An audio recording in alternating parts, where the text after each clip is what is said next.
Hello, everybody. Welcome to White Line Fever Live. And if you are listening on the podcast, welcome back. And our next guest, we've been around long enough now to have repeat guests. And this man is a repeat guest from the Choirboys, Ian Hulme. Hey, Ian, how are you, mate? Steve, very good. Good to see you again. Yeah, good to see you. We are at opposite ends of the earth and opposite ends of our day. So I'm a bit bleary-eyed, and I don't know, you've probably got a few hours left in you because you're a night owl. But I'm actually up at about 5 o'clock in the morning, 4 or 5 o'clock in the morning. That's not very rock and roll. I know, it's not, is it? In fact, what I'm doing, I'm getting up. I've had complaints. There's someone playing drums in the apartment block at 5 o'clock in the morning. Who the fuck is that? Well, you're still annoying the neighbours. I don't know who it is. You're still annoying the neighbours. Is that you? I'm still annoying neighbours. That's all that matters. It doesn't matter what end of the day. Maybe that's what aging does. You just annoy the neighbours at the start of the day instead of the end of the day. Choirboys got a new album out. Feels good. It's got a new song on it, reworkings of some of the classics. And it seems to be, maybe it's just a coincidence, but it seems to be a thing in Australia now. With the Tats did it last year. The Jets have just done it as well. Why does it happen? It's obviously popular. The Jets album debuted at number 1 on one of the charts, number 4 on another chart. So what's the story behind the album? I was going to say Tats and Jets, and we all got together about 18 months ago and said, what are we all going to do? No, we didn't do that. It was just an accident that just kind of snowballed. We did a live stream. We've done a couple of live streams, but we did a live stream, and then we recorded it, pulled up the audio, and I pulled up the audio and went, oh, this sounds pretty cool. And then, I kind of, pulled it together. We mixed a track, released it, and went, oh, that's kind of cool. And then it was just like, well, we've got more songs. Let's see what the other ones do. And we ended up, I think 8 of the tracks from that live stream we released, and then we found this old song that we'd forgotten about, and we re-recorded it brand new with all new parts, and put that on the album as well. Right, yeah. And mate, were the songs that were in the live stream, were they deliberately reworked in any way, or were they just attempts to sort of faithfully perform those songs? Do you know what I mean? Did you go in to rework songs and make them deliberately sound different? No. Okay. No, we didn't. But and subsequently, we found out things like we did Rendezvous, and then I didn't realise, but someone pointed out, the recorded version on Midnight Sun of Rendezvous is a lot faster than the live version you did. And I went, oh, is it? And I had a listen. I went, yeah, they're different tempos, So yeah, there's a couple of weird things about it, I suppose. That it's just in time. It's morphed that way. We've, sort of played it differently or inadvertently. Yeah.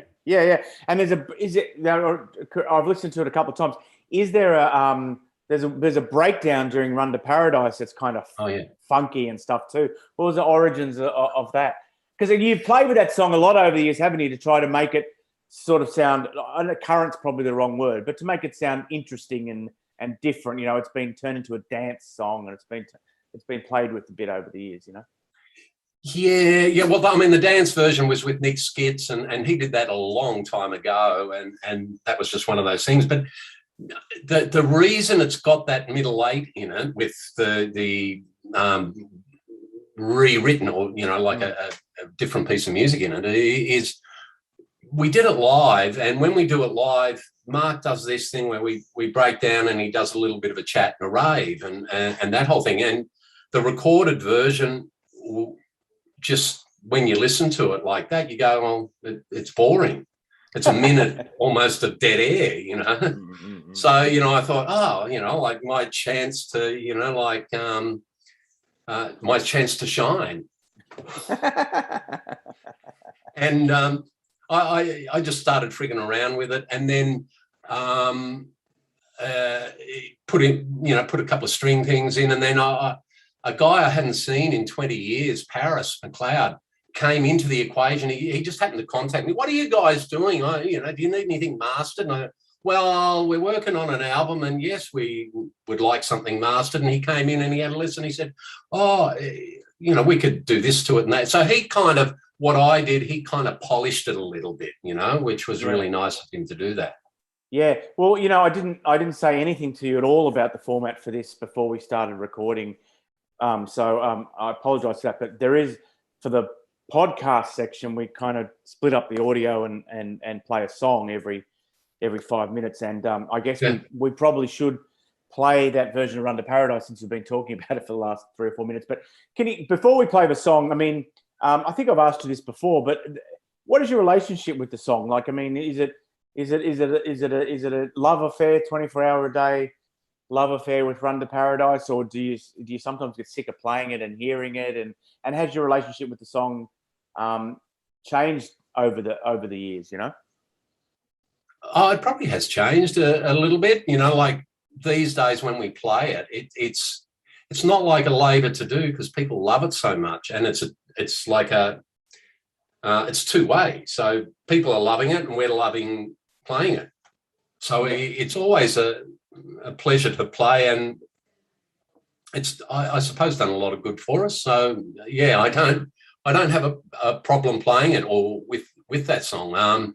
Just with a minute of dead air in the middle, I thought that can't. Actually, you know what? I got one more question, follow-up question before we play the song, because I recently was lucky enough last weekend, first time got on a plane since COVID happened. I went to Prague, and I went to a few of the places where In Excess shot those 3 videos in 1987. Never Tear Us Apart, Guns in the Sky, New Sensation. And I was thinking, like, walking on that island last Sunday, that when people hear Never Tear Us Apart, they think of that scene of Michael with his hands in his pockets walking, with this Prague in the background. And I wonder, what did Michael think of when he played Never Tear Us Apart? Did he think of a girl? Did he think of a place? Did he think of actually writing it, a bit of paper? Did he think of being in a rehearsal room? So I kind of wonder, when you hear Run to Paradise, like, and you close your eyes, what do you see? Do you see the early days? Do you see it being written? Do you see it being performed for the first time? Do you see yourself hearing on a radio for the first time?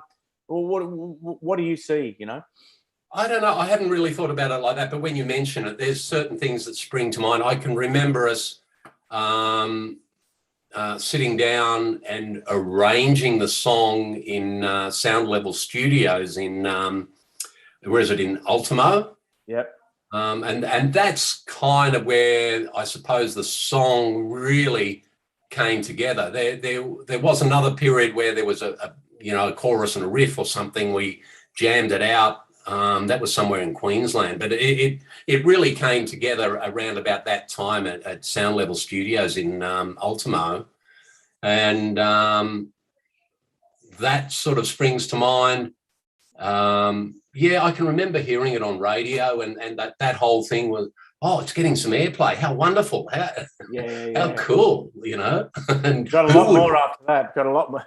I know, and who would have thought? Like I'm on Spotify today, and I was having a look at Susanna. What's her name? Susanna Hoffs and Dave Stewart and their stuff, and then the Choirboys stuff came on. Oh, let me have a look at the hits on that. I'm looking at it like 40 million plays or something for one version of Run to Paradise, and kind of, wow, that's just like phenomenal. Welcome back to White Line Fever. My guest is Ian Link Hulme of the Choirboys. We're talking about Feels Good, the new Choirboys album.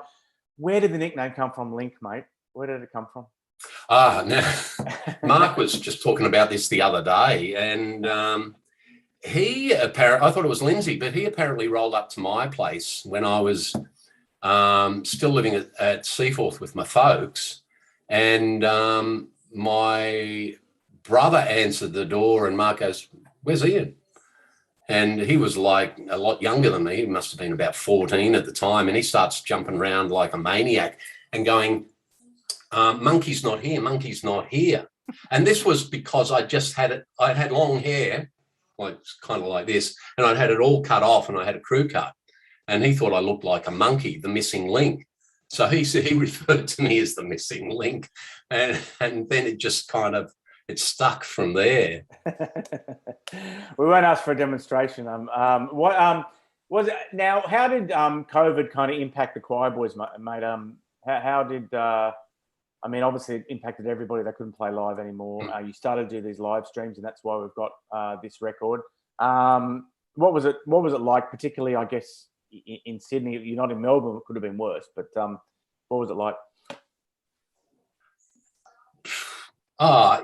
Towards the second lockdown, towards the end of that, it was getting really tough, but it was really an opportunity, we did the streams, and with the government supports, it was great. We were, we went out and bought a whole lot of software, and that sent us down a road. It sent me down the road of actually learning how to use it and learning how to mix songs and produce, taking that to another level. So it was like a lot of learning, I suppose, and a lot of time sitting in front of a computer. And that was a good aspect of it, a really good aspect. Did you learn more about your sort of fan base a little bit, I guess, because you had to connect with them more directly and you're trying to get them to watch your live streams and stuff like that. So do you learn more about the business of the Choirboys, even when there maybe wasn't much of a business during a period there, Yeah, I guess so. I mean, a lot of it was really about, like Mark, I think at the time was spending a lot of time working on he's got a studio and he's set up cameras in it. And his thing is the video. So he's got about 5 or 6 cameras and then some interface, like a video interface. And the first live stream we did probably sounded a little bit rough. There might have been a little bit of a delay. Then the second one we did was better, and he's still working on that. And it's getting to a point where we're getting the video and the audio pretty close to in sync. But not just that, the audio, we're able to get multi-track audio that mixed down to stereo at the point of streaming. Wow. So that's really exciting. So we want to do some more streaming. We're looking at doing the first album in its entirety back to back, which is, I think, a great album and just has a wonderful spirit. So we want to sort of investigate redoing that and doing it as a live stream. Wow. And that's like the whole Alberts thing. I mean, it's kind of there's a mythology around that first record, isn't there? There's that, and it was a kind of AC/DC sounding record. Really, it's the kind of the walls and everything. There's something kind of special about that first record, isn't there? There is, and I mean, like all the Tats, Angels, AC/DC, all those albums had that guitar sound, and it was all Marshalls, mostly Marshalls, I think. But there's a particular sound that they would get out of those rooms that was consistent on all those albums, and that was Albert's. What an amazing period, through the 70s and 80s there, what a productive period for them. Do you guys still have any contact with anyone at Albert's? I mean, is there any connection there? Oh, look, Mark may do. I think he's had a conversation or two. I don't, but no, essentially, a lot of those people have moved on, George, unfortunately, is no longer around. Yeah. And Harry, I don't think is too well, but that was just an amazing period of a really rich gold vein of Australian music. Yeah, mate. What sort of response do you get when you tell people on social media, "Well, we're going to re-record these songs"? Like, obviously, there's always people on social media who are going to poo-poo anything, but I mean, are you a bit nervous, when you're announcing that because as I said, other bands have just in Australia particularly have just done that, and they've had a lot of success doing it. But is it a bit kind of, you're a bit worried about how people are going to respond? Oh, I think I oscillate between the two. Sometimes, but you can't get too caught up on what other people think of it. Otherwise, you just can't go anywhere. So, like with that thing I put in Run to Paradise, I wasn't thinking, what will people think? I was just looking at a hole, and I think I need to fill this. This is a bit of fun. So I had fun with it. And that's, I think, the key to that's what we started doing. When we started playing music, we would have fun playing music together. We would write songs and throw them in the set and enjoy the process of thrashing them out.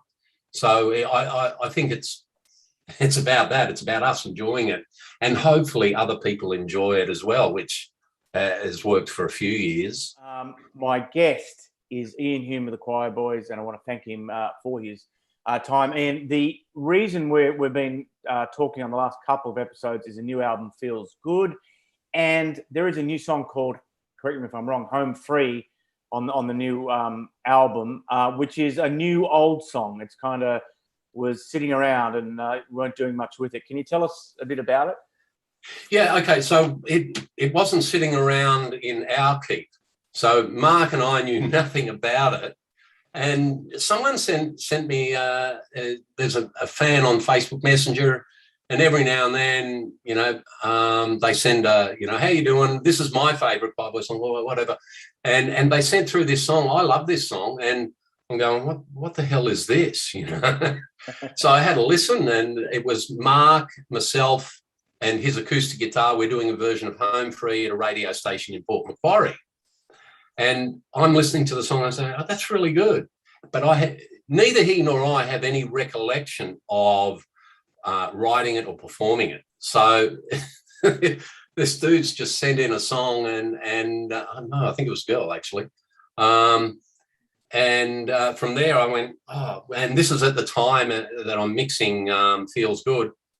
And I thought, we can just reverse engineer this. So what I did was I downloaded the MP3 into the software, got tempo, what they call tempo mapping.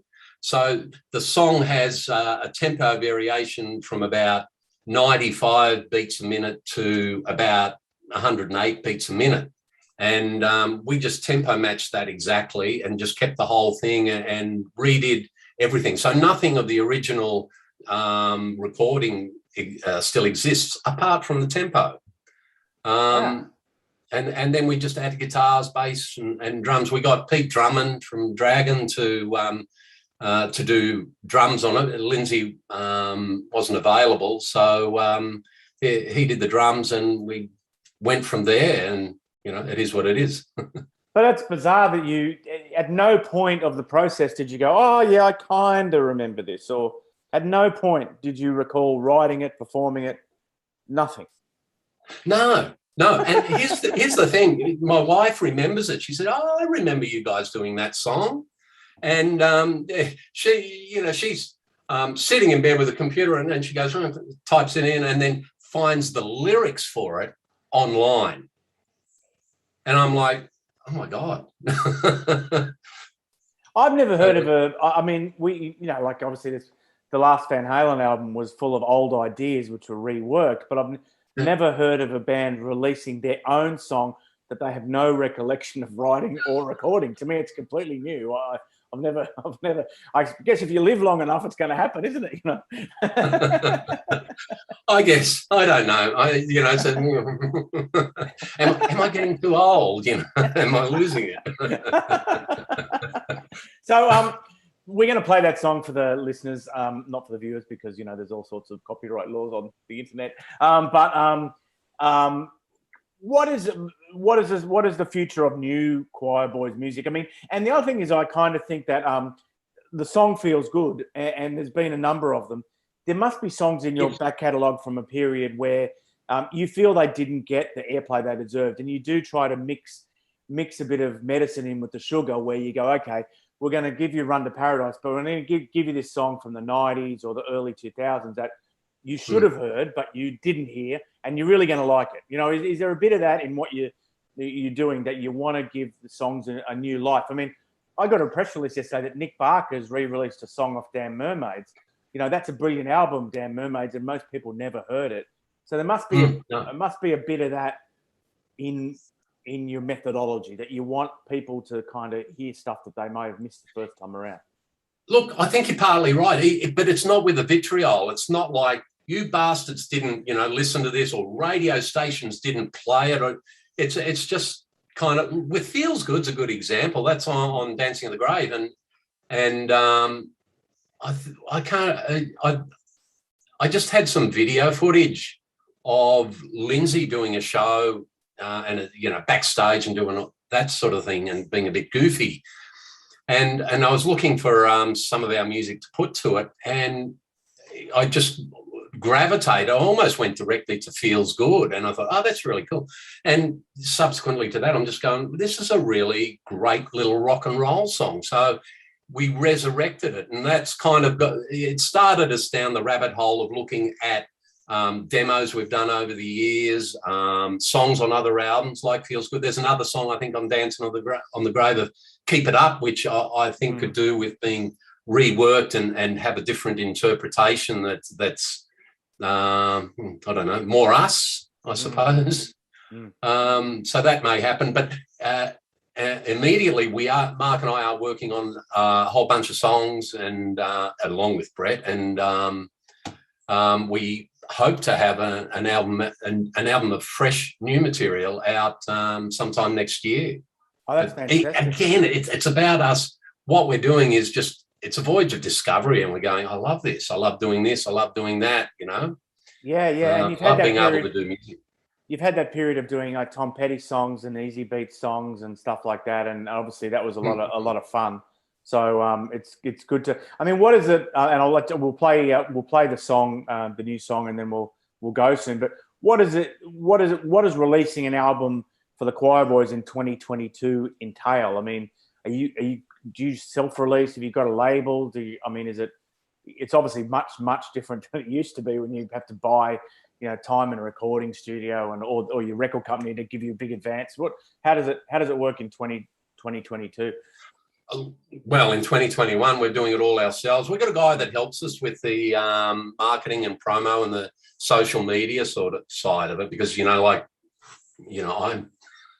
I'm not good at that sort of stuff, but and I suppose it's about finding people to help you out with the things that you're not good at. And really, record companies, I suppose they're really marketing departments, and we're a bit old for that sort of thing, So we're just indulging our own, creative pursuits, I suppose, and rock and roll pursuits.